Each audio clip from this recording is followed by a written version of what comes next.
بسم اللہ الرحمن الرحیم۔ السلام علیکم۔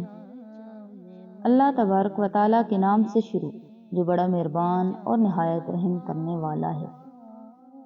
ناظرین محترم، آج کی اس ویڈیو کے اندر ہم آپ کو بیان کریں گے کہ نماز فجر کے بعد سونا کیسا ہے، اور جو کوئی نماز فجر کے بعد سوتا ہے تو اس کا انجام کیا ہوتا ہے۔ لہٰذا آپ سے یہ گزارش ہے کہ ہماری اس ویڈیو کو اینڈ تک ضرور دیکھیے گا۔ فجر کی نماز کے بعد سونا ناپسندیدہ عمل ہے۔ علماء کرام سے اس کی ممانعت منقول ہے۔ فجر کی نماز کے بعد سونا حرام تو نہیں ہے، لیکن ناپسندیدہ عمل ہے، کیونکہ حضور صلی اللہ علیہ وآلہ وسلم کی حدیث ہے، فرمایا کہ اللہ تبارک و تعالیٰ نے میری امت کی برکت صبح کے وقت میں رکھی ہے، بالکل ابتدائی وقت میں۔ پیارے مسلمان بہن بھائیوں، فجر کے بعد کاموں کا آغاز کیا کریں، اس میں اللہ تبارک و تعالیٰ برکت دے گا۔ وقت میں برکت ہوگی، صحت میں برکت ہوگی اور رزق میں بھی برکت ہوگی۔ بہت سے اسلاف ایسے گزرے ہیں جن سے فجر کے بعد سونے کی ممانعت ہے، البتہ قرآن و حدیث میں ایسی کوئی دلیل نہیں جس سے پتہ چلتا ہو کہ فجر کے بعد سونا ناجائز ہے۔ اسلاف اس کو ناپسند کیے کرتے تھے، کیونکہ اسلاف نے جو ہمیں احکام دیے ہیں اور جو فطرت نے احکام دیے ہیں، اس سے بہرحال یہ پتہ چلتا ہے کہ یہ کوئی سونے کا ٹائم نہیں ہے۔ ایک یہ کہ اگر فجر کے بعد اسلام نے ہمیں سلانا ہوتا تو فجر کی نماز میں اٹھاتا ہی کیوں؟ یعنی یہ تو عجیب سی بات ہوئی کہ کسی کو اٹھا کے دوبارہ سلایا جا رہا ہے۔ پیارے مسلمان بہن بھائیوں، اسلام نے فجر کی نماز رکھی ہے یہ بتانے کے لیے کہ یہ اٹھنے کا ٹائم ہے، اور فطرت بھی یہی کہتی ہے کہ آپ فجر کے بعد نہ سویں۔ پرندوں کو دیکھ لیں، جانوروں کو دیکھ لیں، پرندے صبح کیسے چہچہانا شروع کر دیتے ہیں، بلکہ مرغا تو تہجد کے وقت سے ہی اذانیں دینا شروع کر دیتا ہے۔ اور آپ صلی اللہ علیہ وآلہ وسلم نے فرمایا کہ مرغے کو برا مت کہا کرو، اس لیے کہ وہ اذان اور نماز کے لیے جگاتا ہے۔ اور جو اسلام کہتا ہے، فطرت وہی کہتی ہے، وہ یہ ہے کہ رات کو جلدی سوئیں اور صبح جلدی اٹھیں۔ اللہ تبارک و تعالیٰ نے رات کو ہمارے لیے لباس بنایا ہے اور دن کو کاٹنے کا ذریعہ بنایا ہے، اور رات ہمارے لیے سونے کے لیے بنائی ہے۔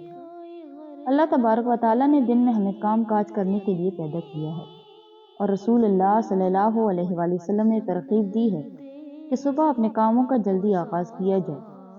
کچھ لوگ تو فجر کی نماز پڑھتے ہی نہیں، کیونکہ آدمی کے اندر بہت زیادہ غفلت ہوتی ہے۔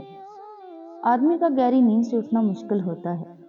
شیطان پورا زور لگاتا ہے کہ آدمی نماز نہ پڑھے، بلکہ اگر کوئی آدمی نماز کے لیے اٹھ جائے تو نماز پڑھنے کے بعد ہی سو جاتا ہے، جبکہ صبح فجر کی نماز کے بعد سونا بہت زیادہ نقصان دہ ہے، شرعی لحاظ سے بھی اور جسمانی اعتبار سے بھی نقصان دہ ہے۔ جو لوگ فجر کی نماز کے فوراً بعد سو جاتے ہیں، ان کو اس بات سے رک جانا چاہیے، بلکہ تھوڑی دیر انتظار کر لینا چاہیے تاکہ وہ نقصانات سے بچ سکیں۔ ناظرین محترم، آئیے ہم آپ کو بتاتے ہیں کہ صبح فجر کی نماز کے بعد سونے کا کیا نقصان ہوتا ہے۔ اس کا جسمانی نقصان یہ ہے کہ صبح فجر کے بعد سورج نکلنے تک ایک ایسا وقت ہوتا ہے جس کے اندر ایک خاص قسم کی ہوا ہوتی ہے۔ اس ہوا کے اندر آدمی اگر باہر نکلے، باہر کے ماحول میں تھوڑی ورزش کرے اور جسم تھوڑا سا چلے تو وہ ہوا انسان کے جسم کے بہت فائدہ مند ہوتی ہے۔ پیارے مسلمان بہن بھائیوں، جو سوئے رہتے ہیں وہ اس چیز سے محروم رہتے ہیں، اور صبح فجر کی نماز کے فوراً بعد سونے کا ایک اور نقصان یہ ہے کہ جو آدمی نماز کے فوراً بعد سو جاتا ہے، اس کا ذہن کمزور ہو جاتا ہے، اس کو کوئی چیز یاد نہیں رہتی، یادداشت کے اندر کمی آ جاتی ہے۔ اگر آپ اس بات کو آزمانا چاہتے ہیں تو آپ کسی ایسے بندے کو دیکھیں جو فجر کے فوراً بعد سو جاتا ہو۔ اس کا ذہن کافی کمزور ہوگا، ذہن میں کوئی چیز محفوظ نہیں رہتی ہوگی، اس لیے فجر کی نماز کے فوراً بعد نہیں سونا چاہیے۔ سونا چاہتے ہیں تو جب سورج نکل آئے، تو سورج نکلنے کے بعد اشراق کا وقت ہوتا ہے۔ اس وقت اگر آپ نوافل ادا کرنا چاہتے ہیں تو وہ ادا کر لیں، اور اگر نہیں ادا کرنا چاہتے تو آپ سو جائیں، لیکن اس سے پہلے نہ سویں۔ اور حدیث کے اندر یہ بھی بیان کیا گیا ہے کہ یہ وقت رزق کا ہوتا ہے۔ اگر کوئی آدمی اس وقت سو جاتا ہے تو وہ برکت والے رزق سے محروم رہ جاتا ہے۔ جو لوگ فجر کی نماز کے فوراً بعد نہیں سوتے، اللہ تبارک و تعالیٰ نے ان کے رزق میں برکت دی ہوتی ہے۔ اگر ان کے پاس تھوڑا سا بھی ہو تو اس میں برکت ہوتی ہے، وہ اتنے میں بھی خوش ہوتے ہیں۔ کیونکہ اللہ تبارک و تعالیٰ ان کو سکون دیتا ہے، چین دیتا ہے۔ تو اس لیے اگر آپ فجر کی نماز کے بعد سونا چاہتے ہیں تو اشراق کے وقت کا صبر کریں، اس کے بعد سو جائیں۔ اشراق وقت یہ ہے کہ جب سورج نکل آئے، سورج نکلنے کے بعد 15 سے 20 منٹ گزر جائیں تو وہ وقت اشراق کا ہوتا ہے۔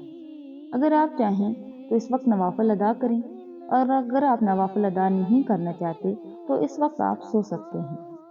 اور جو شخص خود کو تندرست اور توانا رکھنا چاہتا ہے تو اس کے لیے فجر کی نماز کے فوراً بعد سونا مناسب نہیں ہے۔ ہاں، اگر کوئی مجبوری ہو تو وہ علیحدہ بات ہے۔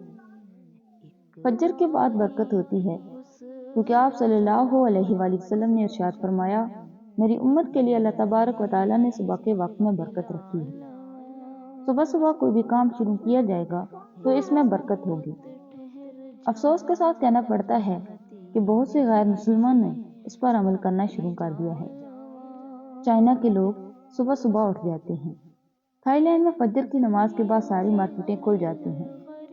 جو کام مسلمانوں کے کرنے کا تھا وہ غیر مسلم کر رہے ہیں۔ ہاں، البتہ یہ ہے کہ جب آپ رات جلدی سوئیں اور صبح جلدی اٹھیں تو پھر دوپہر کو قیلولہ کریں، اور سونے کا ٹائم دوپہر کو ہے اور اس کی بہت تاکید کی گئی ہے۔ قرآن و سنت میں آپ صلی اللہ علیہ وآلہ وسلم نے ارشاد فرمایا کہ قیلولہ کیا کرو، شیطان قیلولہ نہیں کرتا، کیونکہ یہ صحابہ کرام اور تابعین کی سنت رہا ہے۔ اور تاریخ کی کتب کے اندر موجود ہے کہ جب مسلمانوں کی خلافتیں تھیں تو اہل اسلام دوپہر کو کھانا کھانے کے بعد سویا کرتے تھے، تھوڑی دیر آرام کرتے تھے۔ اس سے انسان کو بہت زیادہ طاقت ملتی ہے، اس انسان کو دماغی طور پر بھی اور جسمانی طور پر بھی سکون ملتا ہے، اور وہ بہت دیر تک کام کاج کرنے کے لیے بھی تیار ہو جاتا ہے۔ سونے کا جو نیچرل ٹائم ہے وہ یہ ہے کہ آپ عشاء کی نماز پڑھتے ہی سو جائیں اور صبح کو بہت جلدی اٹھیں۔ اور احادیث میں آتا ہے جو کوئی شخص عشاء کی نماز پڑھ کر سوتا ہے تو اس کو آدھی رات کی عبادت کا ثواب ملتا ہے، اور جو شخص فجر کی نماز پڑھتا ہے تو اس کو پوری رات کی عبادت کا ثواب ملتا ہے۔ ہمیں چاہیے کہ ہم عشاء کی نماز پڑھ کر فوراً سو جایا کریں اور صبح فجر کی نماز کے وقت ٹائم پر اٹھ جایا کریں۔ اس سے آپ کو فجر کی نماز کے فوراً بعد سونے کی حاجت نہیں ہوگی، اور اگر آپ نے سونا ہو تو آپ دوپہر کے بعد سویا کریں، کیونکہ اسلام ایسا مذہب ہے جو کہ فطرت انسان کے عین مطابق ہے۔ جو کوئی چیز انسان کے لیے مضر ہے اس سے منع کیا گیا ہے، اور جو کوئی چیز انسان کے لیے فائدہ مند ہے اس کا حکم دیا گیا ہے۔ اللہ تعالیٰ سے دعا ہے کہ اللہ تبارک و تعالیٰ ہمیں نماز فجر ادا کرنے کی توفیق عطا فرمائے، اور اللہ تبارک و تعالیٰ ہمیں دین اسلام سیکھنے اور اس پر عمل کرنے کی توفیق عطا فرمائے، اور ہمیں اپنی زندگی حضور نبی کریم صلی اللہ علیہ وآلہ وسلم کے بتائے ہوئے طریقے کے مطابق گزارنے کی توفیق عطا فرمائے۔ آمین ثم آمین۔